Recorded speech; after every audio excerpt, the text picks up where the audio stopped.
शहबाज शरीफ ने कहा कि 6 और 10 मई के बाद एक नया पाकिस्तान वजूद में आ चुका है।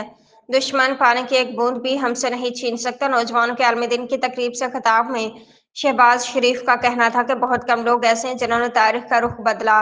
कायदे-ए-आज़म की क़यादत में पाकिस्तान की तहरीक में लाखों मुसलमानों ही ने हिस्सा लिया। जिंदगी का हर तबका तहरीक पाकिस्तान में शामिल थे और अक़लियती बहन भाई भी तहरीक पाकिस्तान में शामिल थे।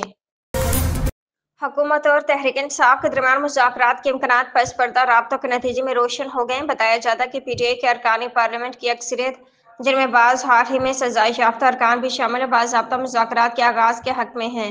ज़राए के मुताबिक कौमी असम्बली के स्पीकर अयाज सादिक इस अमल में अहम किरदार अदा कर रहे हैं और दोनों फ़रीक़ैन से राब्ते में हैं। नून लीग के राना सनाउल्लाह समेत हुकूमत के बाज़ रहनुमा भी PTI से बातचीत के लिए तैयार हैं, बावजूद इसके कि पार्टी के बानी चेयरमैन इमरान खान इस वक्त हुकूमती नुमाइंदों से बात करने के लिए आमादा नहीं।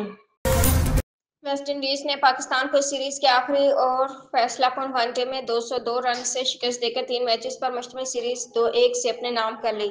पाकिस्तान और वेस्ट इंडीज के दरमियान तीसरा और फैसलाकुन वनडे ट्रिनिडाड में खेला गया, जहां ग्रीन शर्ट्स ने टॉस जीतकर मेजबान टीम को बैटिंग की दावत दी।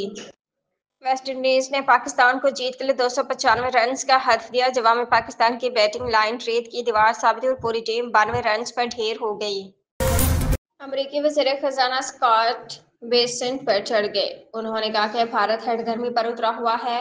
गैर मुल्की मीडिया के मुताबिक एक इंटरव्यू में अमरीकी वज़ीर ख़ज़ाना स्कॉट बेसेंट ने कहा कि स्विट्ज़रलैंड और भारत समेत कई ममालिक के साथ तजारती मुआहदे अभी मुकम्मल होना बाकी हैं।